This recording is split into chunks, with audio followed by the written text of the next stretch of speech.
Problem क्या हुआ है जी, मैं कोई आप लोगों की आलोचना नहीं करता हूं, लेकिन सार्वजनिक जीवन में से व्यंग और विनोद खत्म हो गया है। हम एक कहावत भी नहीं बोल पा रहे हैं। ऐसा उसका आधा भाग उठा करके न्यूज स्टेट ऐसे उठाते हैं। अगर सार्वजनिक जीवन में व्यंग और विनोद नहीं होगा तो क्या हालत हो जाएगी। ये तीखे बाण का आनंद होना चाहिए। जहां तक काशी मथुरा के नारे का सवाल है, मैंने पहले ही कहा है, भारतीय जनता पार्टी का नारा कभी नहीं रहा, ना चुनाव में ना अयोध्या आंदोलन में। भारतीय जनता पार्टी का नारा कभी नहीं रहा। और जहां तक काशी का सवाल है तो इस सीट छोड़ दे, हम क्या, भारतीय जनता पार्टी का कोई प्रत्याशी नहीं लड़ेगा। अरे नरेंद्र मोदी क्या है, भारतीय जनता पार्टी के प्रत्याशी, और क्या है भाई। तो वो सीट छोड़ देंगे और जोशी जी के लड़ने से काशी की समस्या नहीं रहेगी क्या। किस तरह की बात कर रहे, किस दुनिया में जी रहे आप। नहीं, पर आप जब नरेंद्र मोदी दिमाग जी, आपके दिमाग पर जो भूत सवार है उसको उतार दीजिए, आपको 10 को पीछे ले जा रहा है। तो प्रधानमंत्री मोदी नाराज हो गए राफेल मुद्दे पर जो उनसे सवाल पूछा गया। उन्होंने यह कहा कि आप सुप्रीम कोर्ट पर भरोसा क्यों नहीं करते। मैं सीधा एबीपी न्यूज पर आरोप लगा रहा हूं। आपको सुनवाते हैं क्या कहा प्रधानमंत्री ने। क्या ये झूठ है कि आपने अनिल अंबानी को रफाल का सौदा करवा के फायदा नहीं पहुंचाया है? आप सुप्रीम कोर्ट में भी भरोसा नहीं करोगे? बिल्कुल करेंगे सर। अगर एबीपी न्यूज सुप्रीम कोर्ट में भरोसा नहीं करते तो इससे बड़ा दुर्भाग्य क्या हो सकता है। आप सीएजी पे भरोसा नहीं करोगे क्या फ्रांस के प्रेसिडेंट की बात को नहीं मानोगे? फ्रांस गवर्नमेंट के, भारत सरकार ने पार्लियामेंट जहां पर इतने शब्द कहे वो भी नहीं मानोगे। और आप इतने बायस है। और मैं सीधा आज अभी एबीपी पर आरोप लगाता हूं। ये मेरा आरोप ये है, एक झूठ जो कहीं सिद्ध नहीं हुआ, झूठ बोलने वाले को सवाल पूछने की आपकी हिम्मत नहीं है। इतने बड़े स्वतंत्र मीडिया की बातें करने वाले लोगों ने 6 महीने से एक झूठ चल रहा है, एक सवाल नहीं पूछा है। पार्लियामेंट में सारे जवाब हमने दिए हैं, फिर भी नहीं पूछने की हिम्मत आपने नहीं बताई। आपकी क्या मजबूरी है आप जाने। दूसरा, कहीं किसी कोने में सोशल मीडिया में भी एक आध चीज बुरी आ जाए तो आप 24 घंटे का हेडलाइन न्यूज बनाते हैं। लेकिन पिछले 10 दिन में ऑनलाइन मैगजीन में इस परिवार के ऊपर सबूतों के साथ भ्रष्टाचार के आरोप लगे हैं, जो ऑनलाइन अवेलेबल है, सबूतों के साथ। सबूत के सोर्स उसमें लिखे हुए हैं। कल देश के वित्त मंत्री ने उस ऑनलाइन रिपोर्ट के आधार पर प्रेस कॉन्फ्रेंस की। आपके एबीपी ने ब्लैकआउट किया, आपके एबीपी ने इस पर चर्चा नहीं की। आपकी एबीपी एक झूठी खबर के लिए देश के प्रधानमंत्री को सवाल पूछने के लिए हिम्मत कर सकती है और आपके सवाल का स्वागत है, लेकिन आपका एबीपी वित्त मंत्री की प्रेस कॉन्फ्रेंस को ब्लैकआउट करे। आपका एबीपी वित्त मंत्री के इन आरोपों का उल्लेख ना, और आप उस परिवार से न जवाब मांगते हैं। क्या मजबूरी है आप लोगों की? क्यों सच बार नहीं लाते हो?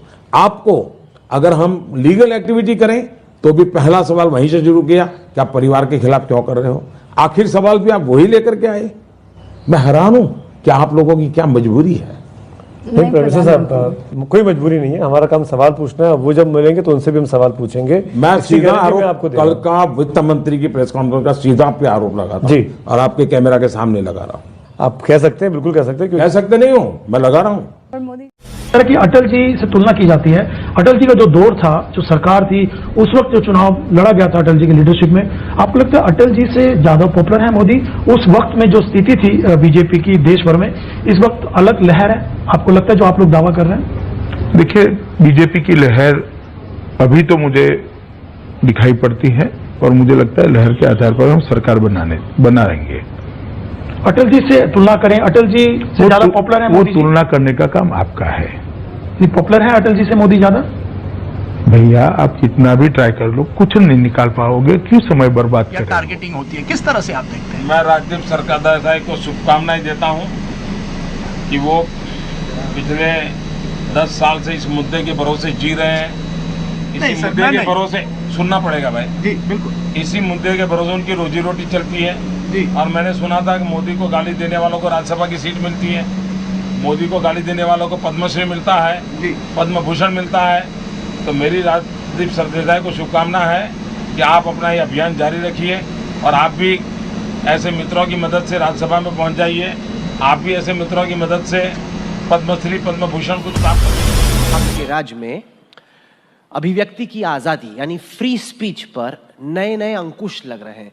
नरेंद्र मोदी को विशेषकर आपकी चैनल ने हिटलर, रावण, हमारे मास चैनल ने। अरे सुनिए तो, अब मुझे सुनिए भैया। हिटलर, रावण, मास किलर, मास मर्डरर, दुनिया भर की कह सके ऐसी कोई चीज छोड़ी नहीं थी, जबकि कोर्ट का कोई भी आदेश नरेंद्र मोदी के खिलाफ नहीं था, ना इसके खिलाफ कोई इन्वेस्टिगेशन हो रहा था। मगर हमने आपके खिलाफ कुछ किया भाई? कुछ नहीं किया। हमारी सरकार के खिलाफ बहुत सारे लोग बोलते हैं, हम कुछ नहीं। बात कर रहे थे तो एक उसमें इस तरह का ये आता है कि बंच ऑफ थॉट्स में भी है कि जो माइनॉरिटीज़ है वो अगर मेजॉरिटी का जो कल्चर है उसको एक्सेप्ट कर ले तो बहुत सारी समस्या हल हो सकती है। क्या आपको लगता है कि इस विषय की जब हम बात कर रहे हैं, अच्छा होगा कि बंच ऑफ थॉट किताब के रिव्यू का एक कार्यक्रम रखा जाए और जो इसके एक्सपर्ट लोग हैं उनको बुला करके बात हो तो शायद एबीपी न्यूज़ के दर्शकों को ज़्यादा फायदा होगा। तो अच्छा होगा कि हम लोग एक अच्छा चुनाव के बाद बहुत बढ़िया कार्यक्रम बनाना चाहिए। नरेंद्र मोदी से सवाल, क्या आपने राजधर्म निभाया? आपसे बहुत दफ़ा दंगों के बारे में बहुत सारे सवाल हो चुके, जिम्मेदारी पे सवाल हो चुके, कोर्ट केस पर हो चुके, कुत्ते के पिल्ले के बारे में भी हो चुके। एक सवाल मेरा थोड़ा सा अलग कि किसी भी राज्य में किसी भी नागरिक की जान जाती है तो अंततः जिम्मेदारी मुख्यमंत्री की होती है, नैतिक जिम्मेदारी होती है। वो जिम्मेदारी आप लेते हैं? देवन से ली है, मेरे विधानसभा भाषण है, मेरे सब इंटरव्यू में है, अवेलेबल है। बस मेरी प्रार्थना है रिसर्च कर दीजिए, सब कुछ अवेलेबल है। आप जो चाहते हैं वो जवाब उसी शब्दों में है। अमित जी, कहा जाता है नरेंद्र मोदी के बारे में कि वो अपने मन से चलते हैं, अपने करते हैं जो उनको करना होता है। नहीं और तो इसीलिए आपकी इच्छा क्या है? आपके मन से चलेगी। उसमें मुस्लिम समुदाय भी शामिल है। मैं ये आपकी टर्मिनोलॉजी, इस टर्मिनोलॉजी में कभी जाने वाला नहीं हूं। आप रस्सी बांध करके मुझे ले जाओगे तो भी नहीं ले जा पाओगे। मैं मेरे देशवासियों को मिलूंगा, मैं एक ही भाषा समझता हूं, ये मेरे भारतवासी हैं, ये मेरे भाई हैं। ये आप जिस कलर से देखना है आपकी मर्जी, मोदी उस कलर में जाने वाला नहीं है। ये काम कल मुझे चुनाव हार जाओ तो हार जाओ, मुझे कोई प्रॉब्लम नहीं। लेकिन देश को तबाह कर दिया इस भाषा ने, बर्बाद कर दिया है आप लोगों ने सोच ने। उस सोच को मैं कभी भी ओन नहीं करूंगा।